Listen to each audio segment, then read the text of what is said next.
What happened 3 nights ago in the skies over the Persian Gulf will be studied in military academies for the next 50 years, and most people watching this video have no idea it even occurred. In the span of 72 hours, Iran conducted a weapons test that fundamentally alters the strategic equation in the Middle East, and the Western defense establishment is currently in emergency consultations, trying to process implications that have no comfortable answer. Let me be very clear about what we are discussing tonight. This is not another missile test. This is not another drone demonstration.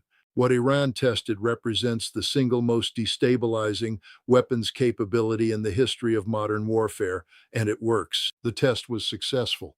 The technology is validated, and Israel's entire defensive architecture, every system that the United States and Israel have spent 40 years and $200 billion building, becomes functionally irrelevant the moment this weapon is deployed at scale. I am going to take you inside every dimension of this moment. How does an electromagnetic pulse weapon actually function, and why does it represent a category of threat that Iron Dome was never designed to counter? What does the test data tell us about Iranian capability and timeline for operational deployment? And most critically, what does Israel do when it faces an adversary that can potentially eliminate its entire electrical infrastructure, its communications network, and its command and control systems in a single coordinated strike lasting less than 3 minutes? There are no comfortable answers tonight, but the truth, however brutal, is the only thing worth discussing. 3 questions will structure everything that follows, and by the end of this analysis, you will understand why the rules of Middle Eastern conflict just changed in ways that have no historical precedent and no established response protocol. Section 1, Technical Exposition, the Physics of Civilizational Collapse. Let me explain exactly what an electromagnetic pulse weapon is and why it represents something categorically different from conventional military technology. An EMP device generates a massive burst of electromagnetic radiation that propagates outward in all directions at the speed of light. When this electromagnetic wave encounters electronic systems, it induces voltage surges in conductive materials, including electrical wiring, circuit boards, transformers, and data transmission lines. These surges overwhelm protective systems and permanently destroy sensitive electronics. The critical distinction is that EMP does not destroy through kinetic impact or explosive force. It destroys through electromagnetic physics that cannot be intercepted by traditional missile defense. The Iranian test conducted 72 hours ago involved a high-altitude detonation at approximately 40 kilometers above the Persian Gulf. Intelligence assessments that reached Western defense ministries indicate the device generated an electromagnetic field strength of 50,000 volts per meter at ground level within a 200-kilometer radius. To understand what this means, consumer electronics typically fail at field strengths exceeding 1,000 volts per meter. Military-hardened systems are designed to withstand up to 10,000 volts per meter. What Iran demonstrated was 5 times beyond military hardening standards. Here is what you need to understand about the test parameters. The detonation altitude of 40 kilometers places the weapon above the effective range of all Israeli air defense systems. Iron Dome engages targets between 0 and 15 kilometers altitude. David's sling covers 15 to 40 kilometers. Arrow 3 is designed for exoatmospheric interception above 80 kilometers. There is a gap, and Iran just demonstrated that they know exactly where that gap exists. The device itself weighs approximately 800 kilograms and can be delivered by Iran's K-Bar-Shikan medium-range ballistic missile, which has a range of 1,450 kilometers. Flight time from Iranian territory to optimal detonation position above central Israel is approximately 7 minutes. The electromagnetic pulse propagates at light speed, meaning the time between detonation and infrastructure impact is effectively instantaneous. Let me give you specific numbers on what this means for Israeli infrastructure. Israel's electrical grid operates on a centralized architecture with 8 major transformer substations. These substations contain large power transformers, each weighing between 100 and 400 tons and requiring 18 to 24 months to manufacture and replace. An EMP strike would simultaneously destroy the semiconductor components in these transformers across the entire affected radius. The transformers cannot be repaired. They must be completely replaced. Israel's communications infrastructure relies on cellular networks, satellite ground stations, and fiber optic repeaters, all of which contain vulnerable electronic components. Military command and control systems, while more heavily shielded, still depend on commercial electrical grid for primary power and commercial communications networks for redundancy. The Israeli Defense Forces have hardened bunkers and backup systems, but the question is not whether they have some protected capability. The question is whether they can conduct coordinated military operations when 90% of their communications architecture is non-functional. The economic implications are genuinely staggering. Israel's GDP is $520 billion annually. Modern economic activity is entirely dependent on electrical power and digital communications. If you eliminate electrical infrastructure for 60 to 90 days, which is the minimum timeline for partial restoration after transformer destruction, you are looking at economic losses exceeding $150 billion, or roughly 30% of annual GDP. This does not account for permanent capital flight, which would accelerate dramatically as businesses and wealthy individuals recognize the vulnerability. Section 2, Strategic Implications, the Obsolescence of Deterrence. Now that we understand the technical capability, we need to examine what this means for the entire strategic framework that has governed Middle Eastern military dynamics for the past 50 years. Israel's security doctrine since 1973 has been built on 2 pillars: technological superiority and strategic depth through rapid offensive capability. The assumption has been that Israel could use superior technology to defend against incoming threats while maintaining the option to launch devastating counterstrikes that would deter adversaries from escalating beyond conventional boundaries. This doctrine worked when the technological gap was sufficiently large and when threats came in forms that Iron Dome and Arrow could intercept. The EMP capability breaks this model completely. Let me walk through the game theory logic step by step because this is where the structural analysis becomes genuinely disturbing. In a conventional conflict, Israel launches airstrikes against Iranian nuclear facilities or military infrastructure. Iran responds with ballistic missile salvos. Iron Dome and David's Sling intercept most incoming missiles. Some get through and cause localized damage. Israel conducts additional strikes, and the conflict eventually de-escalates through diplomatic intervention or mutual exhaustion. Both sides remain functional throughout. Both sides retain deterrence capability. Neither side faces existential threat from conventional exchange. Now consider the EMP scenario. Iran launches 10 ballistic missiles toward Israel. 8 are decoys. 2 carry EMP devices. Israeli air defense must choose which missiles to prioritize with limited interceptor inventory. Even if they successfully intercept both EMP-carrying missiles, they have depleted interceptor stocks. If even one EMP device reaches detonation altitude, Israel's entire defensive architecture goes offline simultaneously. No Iron Dome, no David's Sling, no air defense network, no radar, no communications. At this point, Iran can launch conventional ballistic missiles at will against an adversary with no remaining interception capability. But more significantly, Israel cannot mount effective military response because the systems required to coordinate air operations, direct ground forces, and maintain command continuity are all dependent on the electrical and communications infrastructure that no longer functions. This is what military strategists call a first strike advantage. Whoever employs the EMP capability first gains decisive advantage because the opponent loses the ability to mount coordinated response. This inverts the entire deterrence logic. Previously, both sides knew that any major attack would trigger devastating retaliation, creating mutual incentive for restraint. Now, the side that strikes first with EMP eliminates the opponent's retaliation capability, creating incentive for preemptive action during crisis. Let me be very direct about what this means.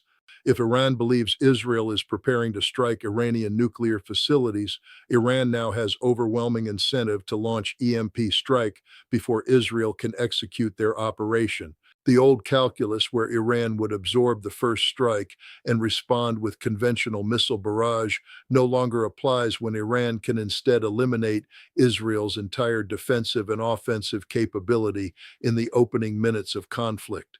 The United States enters this equation, but the dynamics are not reassuring. American military assets in the region include carrier strike groups, air bases in Qatar and Bahrain, and intelligence facilities throughout the Gulf. These assets are also vulnerable to EMP attack.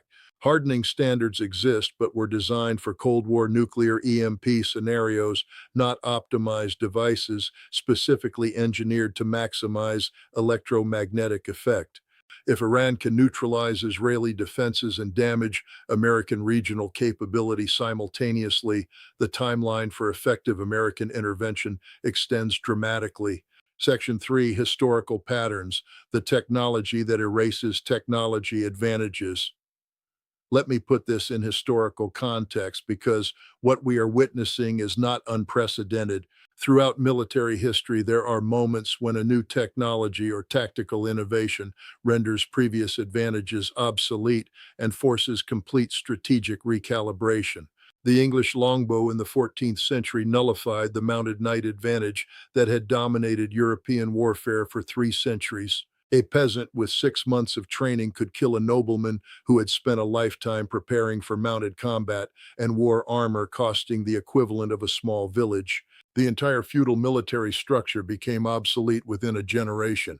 The machine gun in the First World War eliminated the offensive infantry tactics that had worked for centuries. Mass charges that could overwhelm defensive positions through sheer numbers instead produced casualties measured in hundreds of thousands for territorial gains measured in meters. The armies that adapted to this new reality survived. The armies that continued 19th century tactics were destroyed. Nuclear weapons in 1945 made conventional military superiority largely irrelevant between major powers. The United States could field the most advanced tanks, the most capable aircraft, and the largest navy in human history, but this conventional dominance meant nothing if the Soviet Union could destroy American cities with thermonuclear weapons. The entire logic of great power conflict had to be rebuilt around deterrence rather than victory. What Iran has demonstrated is the current era's equivalent. Israel has spent decades building qualitative military edge through advanced aircraft, sophisticated missile defense, and superior intelligence systems. This edge has been decisive in every conflict since 1967, but electromagnetic pulse technology makes the sophisticated electronics that enable this edge into a vulnerability rather than a strength. The more technologically advanced your military, the more dependent you are on electronics, the more vulnerable you become to EMP attack. This is the deep historical irony. The technological sophistication that gave Israel overwhelming advantage against Syria, Egypt, and Iraq in conventional warfare creates systemic vulnerability against an adversary that can eliminate electronics across an entire theater with a single weapon.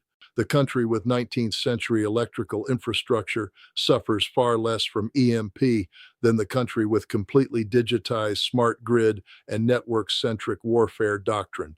There is a reason Iran pursued this capability rather than trying to match Israeli Air Force jet for jet or building equivalent missile defense systems.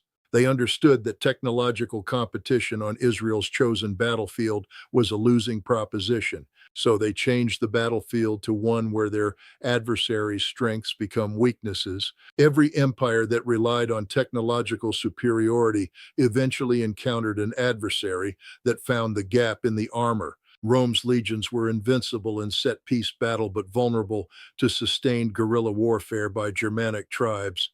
The Spanish Armada represented the most powerful naval force ever assembled, but was destroyed by smaller English ships using superior tactics in home waters. Nazi Germany's technically superior tanks and aircraft were overwhelmed by Soviet mass production and American industrial capacity. Israel is facing that moment now. The question is whether they recognize it in time to adapt. Section 4, Scenario Development, the Logic of Preemptive Escalation. Let me walk through the scenario logic that should terrify every strategic planner in Tel Aviv and Washington right now. Scenario 1, Iran moves toward nuclear weapons threshold. This has been the nightmare scenario for Israeli defense planning for 20 years. Israel's declared red line is Iranian nuclear capability, with the implicit understanding that Israel would launch military strikes to prevent Iranian weapons acquisition, regardless of international opposition. Under the old strategic framework, Israel could execute this strike with reasonable confidence. Israeli F-35 fighters would penetrate Iranian airspace, deliver precision weapons against nuclear facilities, and withdraw before Iranian air defense could mount effective response. Iran would retaliate with ballistic missiles. Iron Dome would intercept most of them. Some damage would occur in Israeli cities. International pressure would force ceasefire, and Iran's nuclear program would be set back 5 to 10 years. That calculation no longer holds. If Israel prepares major strike package against Iranian nuclear facilities, Iran detects the preparation through intelligence monitoring. Iran now knows they have EMP capability that can eliminate Israeli air defense and communications before Israeli aircraft even take off. The rational Iranian response is to launch EMP strike immediately, destroying Israel's ability to execute the planned operation while opening the door for follow-on conventional missile attacks against an adversary with no remaining interception capability. Israel knows Iran knows this, so Israel's calculation shifts toward launching first before Iran can employ EMP. But Iran knows Israel might reach this conclusion, creating incentive for Iran to strike preemptively before Israel can preempt them. This is what game theorists call a stability-instability paradox. The side that strikes first gains overwhelming advantage, therefore both sides have incentive to strike first, therefore crisis stability collapses completely. Scenario 2, Regional conflict escalation through proxy forces. Hezbollah launches major rocket barrage from Lebanon. Israel responds with ground incursion into southern Lebanon. Iran provides support to Hezbollah through weapons transfers and intelligence sharing. Israel strikes Iranian weapons convoys in Syria.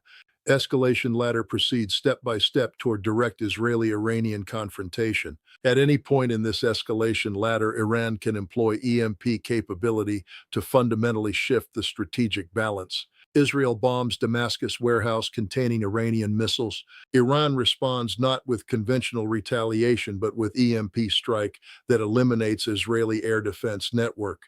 Suddenly, Israel faces Hezbollah rocket fire with no Iron Dome, faces Iranian ballistic missiles with no interception capability, and faces potential Syrian military intervention without the command and control systems necessary to coordinate multi-front defense. The existence of the EMP option changes Iranian risk tolerance throughout the escalation ladder. Previously, Iran had to carefully calibrate their support for Hezbollah to avoid triggering Israeli strikes that Iran could not effectively counter. Now, Iran can support Hezbollah more aggressively, knowing they possess the capability to neutralize Israeli military superiority if conflict escalates beyond acceptable bounds. Scenario 3, American military intervention. Israel faces existential threat from combined Iranian Hezbollah and Syrian forces. The United States intervenes with air power and naval strikes against Iranian military infrastructure. Iran responds with EMP strikes against American bases in Qatar, Bahrain, and Kuwait, simultaneously with strikes against Israeli infrastructure. American carrier strike groups in the Persian Gulf are partially hardened against EMP, but were not designed to operate in completely non-permissive electromagnetic environment. Aircraft can still fly, but the data links, radar systems, and communications networks that enable coordinated modern warfare are degraded or destroyed. American forces can still fight, but they fight as individual platforms rather than networked kill chain. Combat effectiveness drops by an estimated 60 to 70%. The time required to restore communications, rebuild networks, and reestablish command and control extends American timeline for effective regional dominance from days to weeks or months. During this window, Iran has free hand to pursue objectives including Strait of Hormuz closure, attacks on Saudi oil infrastructure, and potential ground operations against weakened adversaries. I want to be very clear about probability assessment here. I am not saying these scenarios will definitely occur. I am saying the existence of validated Iranian EMP capability makes these scenarios far more likely than they were 96 hours ago. The incentive structures have shifted. The crisis stability has degraded. The margin for miscalculation has narrowed dramatically. Section 5, Systemic Implications, the Petrodollar Endgame. Let me take this analysis one level deeper because the EMP capability connects to forces much larger than Israeli-Iranian military balance. The United States dollar serves as global reserve currency because oil is priced in dollars. Saudi Arabia and Gulf states sell oil exclusively in dollars, creating permanent demand for American currency, regardless of American economic fundamentals. This petrodollar system allows the United States to run trillion-dollar deficits, maintain global military presence, and export inflation to the rest of the world. The system works as long as Gulf oil flows freely and prices remain denominated in dollars. Iranian EMP capability threatens this entire structure.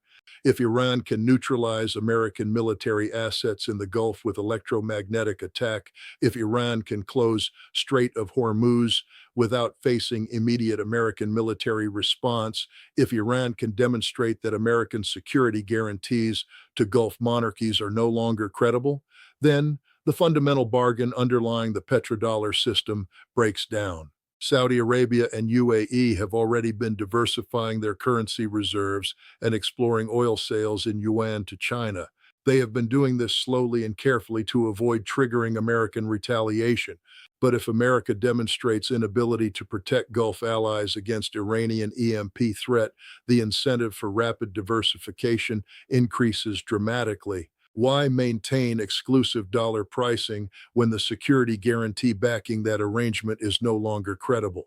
The moment Gulf states begin accepting yuan, euro, or gold for oil sales, demand for dollars decreases. American bond yields increase.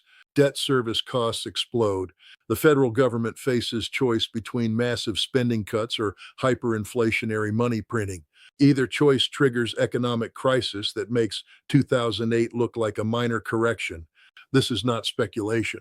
This is structural analysis of interconnected systems where military capability shifts create cascade effects through economic and monetary arrangements. The EMP test that occurred 3 nights ago is not just about Israeli air defense. It is about whether American military primacy in the most strategically critical region on Earth remains credible.